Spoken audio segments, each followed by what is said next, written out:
오늘 원래는 8계명을 해야 돼요. 8계명은 도둑질하지 말라입니다. 그리고 10계명은 10번째 계명은 내 이웃의 집을 물건을 탐내지 말라이지요. 이 두 가지가 연결이 돼요. 먼저 마음으로 탐내는 마음이 있고 그리고 행동으로 도둑질을 하겠지요. 그래서 이거 두 가지를 함께 다음 주에 이제 살펴보고요. 오늘은 9번째 계명을 살펴보고자 합니다. 자, 9계명 출애굽기 20장 16절 말씀 함께 봅니다. 시작. 내 이웃에 대하여 거짓 증거하지 말라. 아멘. 이 계명을 주신 하나님의 마음이 무엇일까요? 거짓 증거하지 말아라 라는 말씀은 진실해라, 정직해라, 바른 말을 하고 바른 행동을 하라 라는 거죠. 그런데 참 쉽지는 않습니다. 어릴 적부터 우리는 아기 적부터 죄된 마음이 있죠. 그래서 어린 아기들조차도 거짓말을 해요. 5살 유치원 다니는 아이와 우리 누가 더 거짓말을 많이 할까요? 대답은 하지 마십시오. 부끄러우니까. 분명히 어린 아이들보다 우리가 더 거짓말을 많이 합니다. 그런데 우리는 아기들에게 거짓말하면 안 돼! 라고 말하면서 우리는 그냥 무심코 여러 가지 이유로 거짓말을 하죠. 그런데 주의할 것이 있습니다. 이 정직하라 라는 말씀을 왜곡하는 것 중에 하나가요. 나는 정직해, 나는 진실말을 말할 거야 라면서 교만해지는 거예요. 그래서 자녀들을 향해서 너 이렇게 공부 못하면 시험 성적이 나쁘면 너 이제 인생에서 패배자가 되는 거야 라고 말을 할 수 있습니다. 아내가 모처럼 마음을 먹고 미장원에서 예쁘게 머리를 했어요. 그런데 남편이 말합니다. 별로 이쁘지도 않네. 돈은 얼마나 들었어? 주관적인 것을 객관화해서 말하기도 하죠. 옆집 아이가 글쎄 대학에 떨어졌대 하면서 이 사람 저 사람에게 말합니다. 물론 사실이지요. 하지만 여러분 조심해야 할 것은 우리가 진실과 사실을 말한다는 것을 가장해서 때로는 정죄하기도 하고요. 때로는 판단하기도 합니다. 이것은 굉장히 미성숙한 거죠. 진실한 것이 아닙니다. 하나님께서 이 9번째 계명을 주신 목적이 있습니다. 지금으로부터 약 3,500년 전에 카메라도 없고요. 사진기 같은 거네요. 무슨 카메라도 없고 영상도 없고 뭐 인터넷도 없고 그러다 보니까 누군가 죄를 졌어요. 누군가 도둑질을 했어요. 그러면은 그 도둑질한 것에 대한 죄를 밝히기 위해서는 증인들이 필요했던 거죠. 증언이 필요한 겁니다. 제일 좋은 방법은 그거예요. 죄를 지었어요. 제가 도둑질을 했어요. 죄송합니다. 제가 도둑질을 했습니다. 하면 모든 것이 깨끗하게 끝나겠지만 그런 사람이 별로 없죠. 내가 잘못했습니다. 내가 도둑질을 했어요. 라고 말하는 사람은 별로 없고 저 도둑질 안 했어요. 나보다 더 깨끗한 사람이 얼마나 된다고요? 이렇게 말을 하죠. 그래서 증인이 필요했습니다. 증인의 증언이 필요했던 거죠. 이런 말씀을 주셨어요. 민수기 19장 15절입니다. 사람의 모든 악에 관하여 또한 모든 죄에 관하여는 한 증인으로만 정할 것이 아니요 두 증인의 입으로나 또는 세 증인의 입으로 그 사건을 확정할 것이며 사람의 모든 악과 죄에 대해서 한 명의 증인으로 죄가 있다 없다 판단하지 말라라는 겁니다. 최소한 2명 이상, 3명 이상 그들의 증언을 통해서 그 사건과 죄를 확정하라라는 거죠. 여러분 이것은 하나님께서 우리를 사랑하시기 때문에 긍휼히 여기시기 때문에 이러한 법을 주신 거죠. 왜냐하면 한 명이 저 사람 죄인입니다. 저 사람 도둑질했어요. 내가 봤어요. 했는데 그것이 저 사람을 미워하기 때문에 내지는 그렇게 말하는 증인도 착각할 수 있다라는 거예요. 잘못 볼 수도 있다라는 거죠. 그래서 2명 혹은 3명의 증인의 증언을 들어보고 그리고 판단해라 라는 겁니다.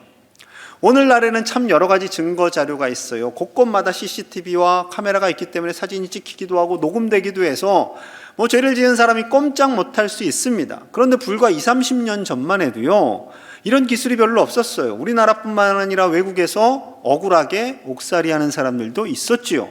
미국이라고 예외는 아니었습니다. 2019년에 리차드 주얼이라는 영화가 상영되었어요. 저것이 이제 포스터인데요. 실화를 바탕으로 구성됩니다. 우리가 잘 아는 클린트 이스트우드가 감독을 했고요. 리차드 주얼은 1996년 애틀란타 올림픽 때 경비원으로 고용됩니다. 그래서 그 주변을 이제 관리하는 차에 우연히 벤치 밑에 폭탄이 있는 것을 발견하게 됩니다. 그 수많은 사람들이 오고 갈 때 폭탄이 터지면 크게 사상자가 발생하게 되고, 이거는 정말 세계적으로 큰 재앙과도 같은 일이 벌어질 것이 뻔한 상황에서 이 리차드가 그것을 발견하였고요. 마치 미국의 영웅처럼 대서특필되게 됩니다. 자, 그런데 문제는 리차드 주얼을 싫어하는 사람도 있었다라는 거예요. 그가 인기를 끌고 유명해지니까 이제 거짓 증언을 하게 됩니다. 누군가가. 저거 보니까 자작극이야. 요즘 말로는 주작이라고도 하죠. 자작극 같아요. 그렇게 해서 경찰에 찌릅니다. 자, FBI가 조사를 하게 되는 거예요. 혹시나 해서 이 사건을 정확하게 빨리 마무리 지어야 되니까 리차드를 조사하기 시작합니다. 자, 그런데 문제는 언론이에요. 항상 이 특종을 찾는 기자가 FBI를 쫓아다니면서 지금 조사를 하고 있는 그 리차드가 자작극을 벌였을 수도 있다라는 것을 보도하게 됩니다. 그런데 마치 사실처럼 이것을 보도하게 돼요. 그래서 언론에서 크게 일어납니다. 자, 이 점점 상황이 커지니까 어떻게 돼요? FBI는 마치 이 리차드가 진짜 범인인 양 몰아가고 심지어 상황을 조작하기도 합니다. 자, 결국 FBI가 아무리 수사해도 혐의점이 없는 거예요. 결국 수사가 종결됩니다. 10수년 후에 진범이 잡히게 되었어요. 하지만 이 리차드의 인권 무너졌고요. 가족들은 너무나 큰 상처를 받았고요. 그 피해는 보상받을 길이 없게 됩니다. 그 피해를 보상받으려면 또 소송을 걸어야 되는 거예요. 하지만 그렇게 하지 않았고요. 그는 44이라는 젊은 나이에 심장마비로 사망하고 맙니다. 내 이웃에 대하여 거짓 증거하지 말라라는 이 말씀은 단순히 법정에서만 지켜줘야 되는 말씀이 아닙니다. 이 말씀은 우리의 삶 전체를 진실되게 하고 정직하게 살기를 원하시는 하나님의 마음이지요.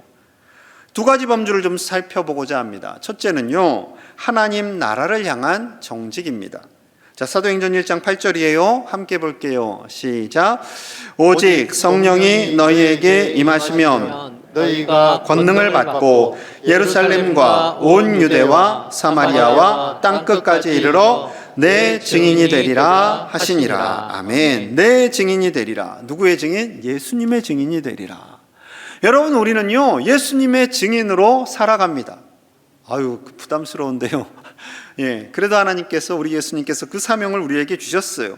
자, 예수님의 증인이 어떻게 증언을 해야 할까요? 진실되게 말해야겠지요. 정직하게 말해야겠지요. 사실 그대로를 말해야겠지요.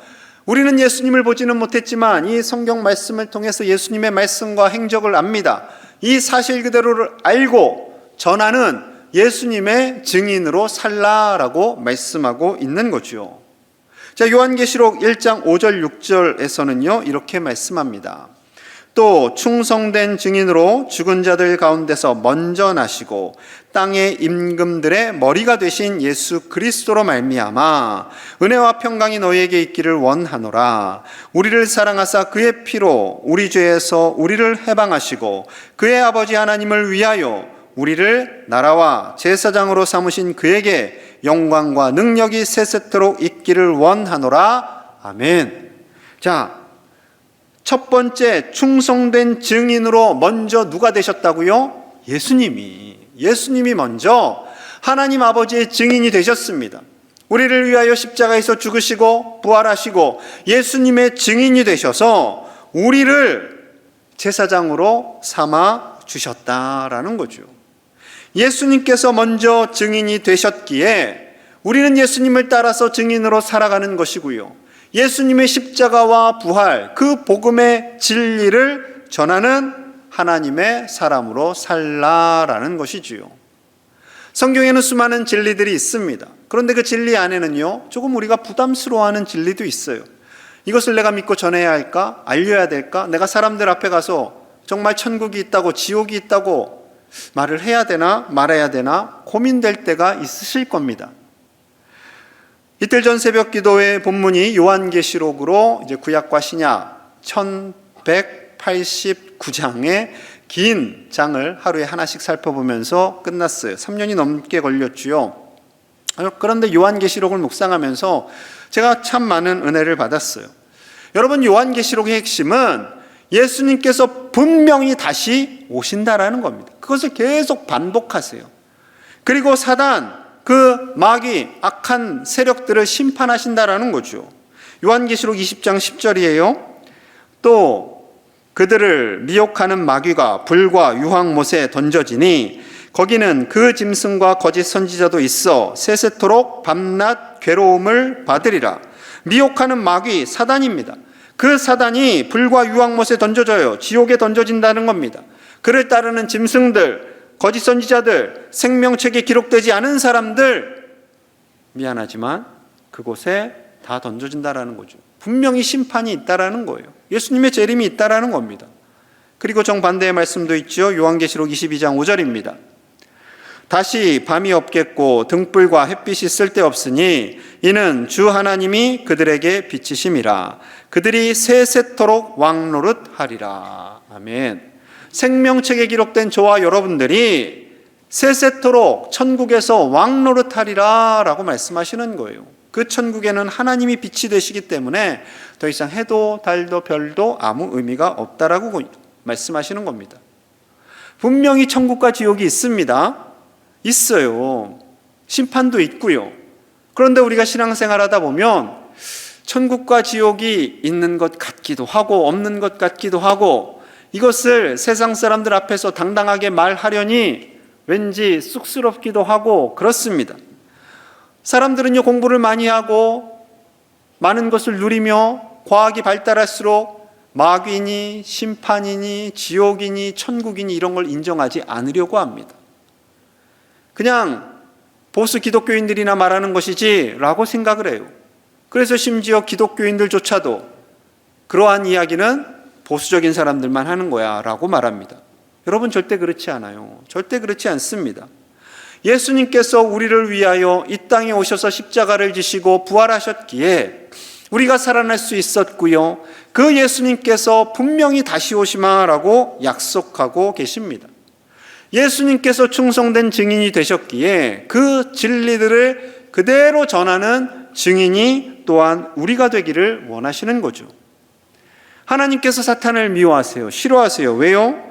방금 요한계시록 20장 10절에 있는 것처럼 사단은 미혹의 영이에요. 거짓의 영이에요.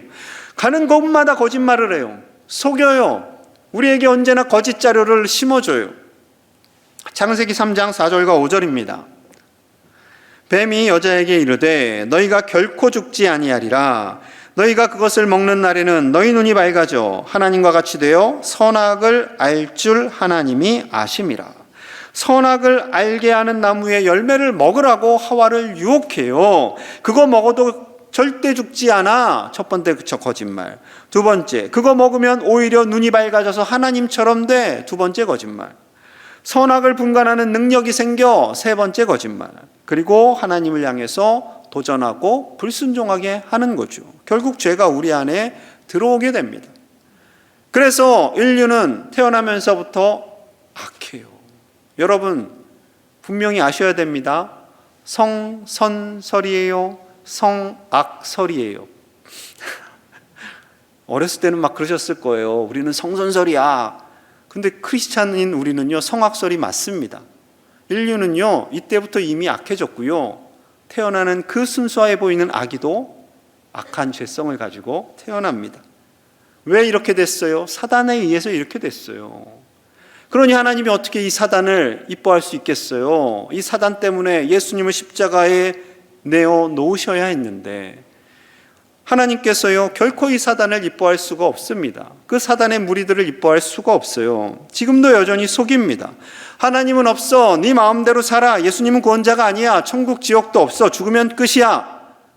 마음껏 쾌락을 즐겨라 라고 세상 사람들을 속입니다. 그리고 기독교는 이상한 애들이야, 이상한 집단이야 라고 우리를 정죄하는 거죠. 여러분, 세상 사람들이요, 모르는 사이에 그 미혹의 영에 의해서 속고 있는 거죠. 그리고 고집을 부리고 있는 겁니다. 우리는 이 세대를 향해서요, 이 세상이 알지 못하는 진리의 말씀을 전하는 증인으로 살아야 할 줄로 믿습니다. 그런데 이 증인으로 살려고 하면요, 고난이 있어요. 로마서 8장 15절 16절 우리 함께 볼게요. 시작. 성령이 친히 우리의 영과 더불어 우리가 하나님의 자녀인 것을 증언하시나니 자녀이면 또한 상속자 곧 하나님의 상속자요 그리스도와 함께한 상속자니 우리가 그와 함께 영광을 받기 위하여 고난도 함께 받아야 할 것이니라. 아멘이십니까? 아멘. 여러분, 성령님이요, 우리가 하나님의 자녀인 것을 증언해 주세요. 성령님이, 예수님의 영이신 성령님이 우리의 증인이세요. 박재일 목사는 하나님의 자녀야, 김지사님은 하나님의 자녀야 하고 인쳐주시고 당당하게 말씀해 주세요. 얼마나 기뻐요. 영광이 있지요. 하나님의 자녀로서의 영광이 있는데 고난도 함께 받아야 한다라는 거죠. 고난이 있어요. 예수님께서 이 땅에 사역하시면서 하나님의 아들로 오셨지만 고난이 있습니다. 그래서 우리에게도 고난이 있어요. 그런데 이 고난을 두려워하면요, 빌라도처럼 비겁한 사람이 될 수 있습니다. 빌라도는 유대 지도자들이 예수님을 모함하고 거짓 증거를 댄다는 것을 알고 있었어요. 마태복음 27장 23절과 24절입니다. 빌라도가 이르되 어찌 미냐 무슨 악한 일을 하였느냐 그들이 더욱 소리질러 이르되 십자가에 못 박혀야 하겠나이다 하는지라. 빌라도가 아무 성과도 없이 도리어 밀란이 나려는 것을 보고 물을 가져다가 무리 앞에서 손을 씻으며 이르되 이 사람의 피에 대하여 나는 무죄하니 너희가 당하라. 왜 그러느냐? 이 사람이 무슨 악한 일을 하였느냐? 나는 이 사람에게서 죄를 발견하지 못했다. 너희가 자꾸 이러니까 내가 몇 대 때려서 내보내겠다 라고 하자 사람들이 더 들끓습니다. 십자가에 못 박아라, 십자가에 못 박아라. 그러면서 수많은 군중들이 일어나는 거예요. 그래서 덜컥 빌라도가 겁이 났어요. 이러다가 밀란이라도 일어나면 로마 황제에게 그 보고가 들어가게 되고 내가 유대 총독에서 잘릴 수 있겠구나 하는 두려움이 임한 거예요. 내가 부귀영화를 누리면서 편안하게 살아야 되는데 내가 이 정신 나간 이 청년 같은 사람 이 하나 때문에 내가 그럴 수는 없지 하면서 십자가형에 내어줍니다. 그리고 물을 가지고 와서 자기 손을 씻어요. 이 사람의 피에 대해서는 나는 무죄하다. 너희가 다 당해라. 여러분, 그런데요, 이거 굉장히 무책임한 발언이에요. 지도자로서 자기에게 권한이 있는데 자기가 그렇게 내어줘 놓고선 나는 무죄하다, 다 너희가 당해라 라고 하는 것은 전혀 무책임한 일이지요. 책임자가 할 말이 아닙니다. 여러분, 진실을 알고도 모른 척하는 것은 거짓 증인입니다. 그래서요, 우리는 조금 전에 예배 드리면서 사도신경을 했잖아요. 뭐라고 했어요? 본디오 빌라도에게 고난을 당하사. 본디오 빌라도에게 고난을 당하사. 이 사도신경 언제까지 하게 될까요? 주님 오실 때까지 교회는 고백할 것입니다. 예수님 돌아가신 이후부터 지금까지 무려 2000년간 수많은 그리스도인들이 이 고백을 했어요. 지옥에 계신 빌라도가 얼마나 이 뒤통수가 따가울까요? 여러분, 우리가 아는 것에 대해서요, 바르게 말하기를 하나님은 원하고 계십니다. 행여 예수 그리스도를 증거하다가 손해를 볼 수가 있어요. 천국이 있다, 심판이 있다. 그러나 하나님은 여러분들을 살리기 원하신다라는 그 진리를 고백할 때 욕도 얻어먹을 수도 있고 손해를 볼 수도 있습니다. 하지만 하나님께서 영원한 하나님 나라에서 분명히 우리를 칭찬하여 주시고 상을 주시는 하나님이신 줄로 믿습니다. 충성된 하나님의 증인으로 사는, 그래서 칭찬받으시는 저와 여러분들 되시기를 간절히 축복합니다. 자, 9번째 계명을 주신 둘째 목적은요, 이웃을 향한 정직을 말씀하고 계세요. 자, 마태복음 5장 37절입니다. 우리 함께 볼게요. 시작. 오직 너희 말은 옳다 옳다 아니라 하라. 이에서 지나는 것은 악으로부터 나느니라. 아멘. 예수님께서 옳은 것에 대해서는 옳다라고 말하고 아닌 것에 대해서는 아니다라고 말하라는 거예요. 그냥 구렁이 담 넘어가듯 적당히 넘어가야 돼 라고 하지 말라는 거예요. 만약에 틀린 것을 옳다라고 말하고 옳은 것을 틀렸다라고 하면 그것은 악에서 난 것이다 라고 말씀하고 있습니다. 우리가 우리의 입술에서요 정직한 말만 하고 싶은데 자꾸 우리의 내면 속에서는요 거짓된 이야기가 나옵니다. 나도 모르는 사이에 나와요. 출근하다가 늦었어요. 왜 늦었어요? 나도 모르는 사이에 차가 막혀서요. 이렇게 변명을 하는 거죠. 좋게 말하면 변명이고 정확하게 찝으면 거짓말이 되는 거죠. 이런 책이 있어요. 사람은 8분마다 거짓말을 한다. 일본 작가가 만든 건데요. 만든 책인데 어떤 근거로 8분마다 했는지 모르겠습니다. 아마 사람들을 다 이렇게 추적하고 검사해서 했겠지요. 여러 가지 자존심, 여러 가지 이유에 의해서 거짓말을 합니다. 그런데 이에 대해서요, 예수님께서 명쾌하게 말씀하세요. 마태복음 15장 11절입니다. 입으로 들어가는 것이 사람을 더럽게 하는 것이 아니라 입에서 나오는 그것이 사람을 더럽게 하는 것이니라. 우리 입으로 들어가는 것은 다 하나님이 만드신 거예요. 그것을 가지고 우리가 요리해서 먹기 때문에 더러운 것이 아니라는 거죠. 우리 입에서 나오는 것이 더럽습니다. 자, 그 나오는 것은 바로 언어이고 말이지요. 주님께서 좀 더 보충해서 말씀하세요. 18절에서 20절입니다. 입에서 나오는 것들은 마음에서 나오나니 이것이야말로 사람을 더럽게 하느니라. 마음에서 나오는 것은 악한 생각과 살인과 간음과 음란과 도둑질과 거짓 증언과 비방이니 이런 것들이 사람을 더럽게 하는 것이요 씻지 않은 손으로 먹는 것은 사람을 더럽게 하지 못하느니라. 유대 지도자들이요 정작 더러운 거, 악한 생각, 살인, 간음, 음란, 도둑질, 거짓 증언, 비방 이것에 대해서는 별로 개의치 않고요 씻지 않고 음식 먹는 것을 계속 쫓아다니면서 지적하는 거예요. 예수님 제자들을 향해서 당신의 제자들이 씻지 않고 음식 먹었어요. 당신의 제자들이 씻지 않고 음식 먹었어요. 그러니까 예수님이 화가 났어요. 그래서 이 말씀을 하시는 겁니다. 손 씻지 않고 먹는 것보다 우리 마음에서 나오는 이러한 것들이 훨씬 더 더럽고 그것이 우리를 오염시킨다라는 거죠. 여러분 솔직히요 우리 제일 교회 가족들은 안 그러실 거예요. 다른 사람의 착함, 정직함 이런 것들을 이야기를 하면서 참 좋아하시죠. 그런데 세상 사람들은요 다른 사람의 단점, 흠, 부족한 거 이러한 것들을 이야기하면서 좋아한답니다. 그리고 자꾸 살을 붙여요. 그러면 이게 커져요. 정치권에서 많이 이런 일들이 일어나죠. 자, 그런데 스가랴 8장 16절 17절에서 주님 이렇게 말씀하세요. 너희가 행할 일은 이러하니라. 너희는 이웃과 더불어 진리를 말하며 너희 성문에서 진실하고 화평한 재판을 베풀고 마음에 서로 해하기를 도모하지 말며 거짓 맹세를 좋아하지 말라. 이 모든 일은 내가 미워하는 것이니라. 여호와의 말이니라. 하나님이요 분명하게 말씀하세요. 내가 미워하는 것이다. 진리를 말하지 않는 것, 진실하지 않고 화평하지 않은 재판을 하는 것, 서로 해하기를 도모하는 것, 거짓 맹세를 하는 것, 하나님이 결코 원하시지 않고 미워하는 것이다 라고 말씀하고 있는 거죠. 그래서 이 9번째 계명이 있는 겁니다. 우리의 마음을 다해서 정직하고 진실해라 라는 거지요. 백지연 아나운서 아마 아실 겁니다. 10여 년 전에 MBC 아나운서로 참 유명했던 여인인데요. 매우 진실된 아나운서로 소문이 났었습니다. 이분과 관련된 뉴스가 2007년 5월에 난 적이 있어요.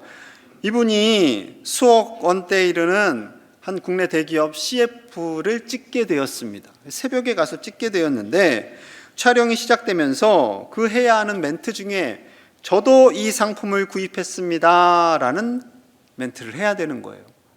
그런데 이 백지연 씨가 도저히 내가 아나운서를 했고 시사 프로를 진행하고 있는데 그리고 많은 사람들이 나를 진실하다고 하고 내가 크리스찬인데 하나님을 경외하는 사람인데 거짓말을 할 수 없다라는 양심의 가책이 느껴지는 거예요. 그래서 PD에게 제가 이 부분을 말할 수 없습니다. 이 부분을 고쳐주세요. 그런데 그 PD도요 백지연 씨에게 요구하는 게 이 멘트인 거예요. 백지연 씨가 쓴다면 믿고 살 수 있겠구나 라는 것을 사람들이 생각하겠다라고 그 문장을 의도적으로 넣은 거죠.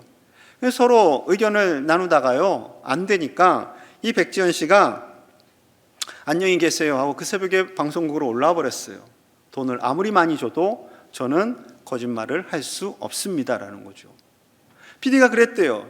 그냥 지금 이렇게 말하시고 광고 다 끝나고 사시면 되지 않냐고. 여러분, 지혜로운 걸까요? 아마 많은 사람들이, 저를 비롯해서 많은 사람들이 그렇지, 광고 찍고 돈 벌고 사면 되는 거지 뭐, 나 샀으니까, 이렇게 쉽게 생각할 겁니다. 그런데 그분은요, 그럴 수가 없었어요. 여러분, 진정한 그리스도의 모습이 아닐까 생각합니다. 우리 광양제일교회 안에 이런 신실한 그리스도인들이 많이 일어나기를 간절히 소망합니다. 잠언 18장 4절의 말씀이에요. 함께 읽습니다. 시작.